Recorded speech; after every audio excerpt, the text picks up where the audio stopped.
Hello guys, welcome back to my channel doctor study. Guys, this is Manjeet and आज के video में हम लोग बात करने जा रहे हैं परप्यूरियल डिजीज़ के हमारे नेक्स्ट टॉपिक के साथ, जिसमें हम लोग बेसिकली आज बात करेंगे पोस्ट पार्टम डिप्रेशन या फिर परप्यूरियल डिप्रेशन और परप्यूरियल साइकोसिस। ये दोनों टॉपिक आज के वीडियो में देखेंगे। तो चलिए स्टार्ट करते हैं। सबसे पहले हम लोग बात करेंगे पोस्ट पार्टम डिप्रेशन के बारे में। तो बेसिकली बोला गया है कि इसके इंसिडेंस के बारे में 10% of all mother develop clinical depression following the child birth and another 10% exhibit the emotional distress. ठीक है, अप्रोक्सीमेटली 10% जो फीमेल्स होती है उनमें आफ्टर द चाइल्ड बर्थ हमें डिप्रेशन की कंडीशन देखने को मिल सकती है। वहीं पे 10% अदर जो वुमेन्स रहती है उनमें इमोशनल डिस्ट्रेस की कंडीशन भी देखने को मिलती है। बेसिकली बोला गया है कि जो पोस्टपार्टम डिप्रेशन की कंडीशन होती है ग्रेजुअल वनसेट वाली होती है, और ये जो कंडीशन होती है 3 से 6 महीने तक देखने को मिल सकती है, और कुछ कुछ केसेस में ये throughout the first year of the babies life, मतलब 1 साल तक भी रह सकती है।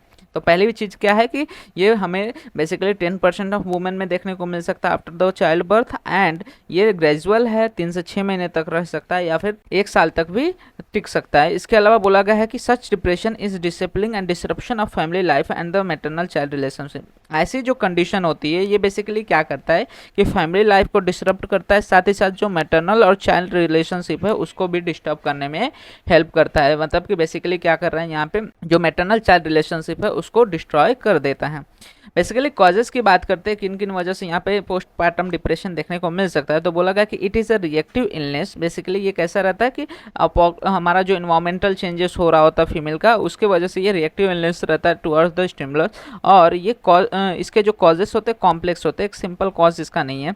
बेसिकली बोला गया है कि एसोसिएटेड होता है number of stress inducing factor, बहुत सारे स्ट्रेस इंड्यूसिंग फैक्टर, जैसे कि मान के चलो कि मैरिटल टेंशन हो, कि मैरिज का टेंशन हो फीमेल को, साथ ही साथ मूविंग हाउस का टेंशन हो, या फिर moving from the family and giving up career, family से दूर जाने का, या फिर अपने करियर, फीमेल जो है प्रेग्नेंट हो जाने के बाद उसका करियर नहीं रहेगा। इन सभी चीज़ों की वजह से स्ट्रेस होता है, जिसकी वजह से यहाँ पे डिप्रेशन हो सकता है। वहीं पे लो सेल्फ स्टीम या फिर lack of support system are the contributory factor, मतलब कि जो फीमेल है उसके घर से कोई उतना सपोर्ट नहीं है या फिर सेल्फ स्टीम लो है, तो ऐसे कंडीशन में भी यहाँ पे पोस्टपार्टम डिप्रेशन की कंडीशन जनरेट हो सकती हैं। वहीं पे सिम्टम्स की बात करते हैं तो बोला गया कि सिम्टम जो होते हैं पोस्टपार्टम के डिफर करता है ऑफ द नॉर्मल डिप्रेशन।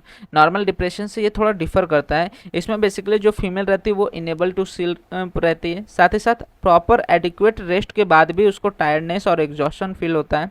और नॉर्मली क्या होता है कि जो मोस्ट डिप्रेस्ड पेशेंट रहते हैं उनको मॉर्निंग में बहुत ज़्यादा वर्स्ट लगता है, लेकिन जैसे जैसे दिन बीतते जाता है उनका कंडीशन अच्छा होते जाता है। लेकिन पोस्ट नेटल डिप्रेशन एकदम अलग ही होता है। इसमें क्या होता है कि मॉर्निंग में तो डिप्रेशन रहता ही है, लेकिन जैसे जैसे दिन बढ़ते जाता है वैसे वैसे ये डिप्रेशन और ज़्यादा बढ़ते जाता है और ज़्यादा वर्स होते जाता है।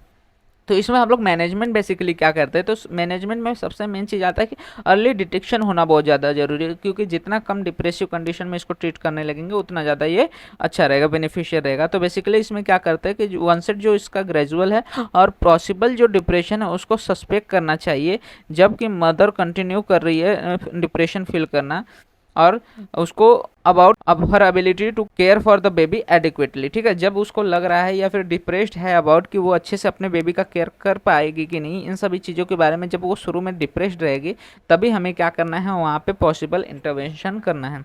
बेसिकली बोला गया कि कांस्टेंट कंप्लेंट्स ऑफ टायर्डनेस, जो फीमेल रहेगी वो हमेशा कंप्लेन करेगी कि अप्रोप्रिएट या फिर एडिक्वेट रेस्ट के बाद में उसे टायर्डनेस फील हो रहा है। Expresses need for more help then she is receiving from the family and the friend, जितना उसे हेल्प मिल रहा है उससे और ज़्यादा हेल्प की वो डिमांड करेगी, ताकि वो क्या कर सके, उसके चाइल्ड की केयर करे या फिर उसकी केयर करे। कंटिन्यू करेगी to express the anxiety in spite of the evidence that the baby is well and thriving. ठीक है, जो बेबी है अच्छे से वेल है, वेल नरिश्ड है, फिर भी उसके बाद वो क्या रहेगी, बेबी के रिगार्डिंग एंजाइटी उसको रहेगी। तो ये सभी अगर वहाँ पे देखने को मिल रहा है तो इससे हम लोग डिटेक्ट कर सकते हैं कि जो फीमेल है वो धीरे धीरे डिप्रेशन की कंडीशन में एंटर कर रही है। वहीं पे इसमें सेकेंड चीज़ क्या करना है, एक बार पता चल गया, अर्ली डिटेक्शन हो गया, तो तुरंत उसको रिड्यूस करना है। स्ट्रेस को जो भी फैक्टर्स है उसको रिड्यूस करने की कोशिश करना है बाय प्रोवाइडिंग कंटिन्यू हेल्प। जिस भी चीज़ में उसको हेल्प चाहिए उसमें हेल्प प्रोवाइड करना है। और ये जो हेल्प होगा हम लोग नॉर्मल जो जेस्टेशन पोस्ट नेटल पीरियड होता है उससे ज़्यादा समय तक करते हैं, जब तक कोई उसको रिक्वायरमेंट है हेल्प की। ट्रीटमेंट में बेसिकली माइल्ड केसेस में हम लोग माइल्ड ट्रिंक्विलाइजर देते हैं, जैसे कि निट्राजेपाम देते हैं हम लोग 10 मिलीग्राम, या मोस्टली एट नाइट देते हैं, या फिर डाइजेपाम 5 मिलीग्राम दे सकते हैं 3 टाइम्स डेली।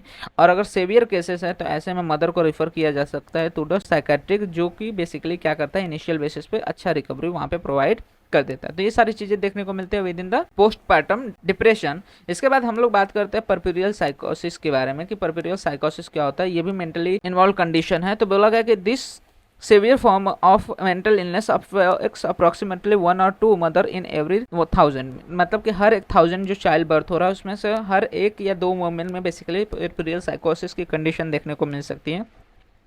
इसका जो वनसेट होता है रैपिड होता है, ठीक है। हम लोग ने डिप्रेशन में क्या देखा कि वनसेट स्लो होता है, ग्रेजुअल होता है, लेकिन जो साइकोसिस की कंडीशन होते हैं रैपिड होता है, usually occur within the first few days after the delivery and the symptoms are of those depressive साइकोसिस। जैसे डिप्रेसिव साइकोसिस में हमें सिम्टम्स देखने को मिलते हैं, वैसे ही इसमें भी हमें सिम्टम्स देखने को मिलेंगे।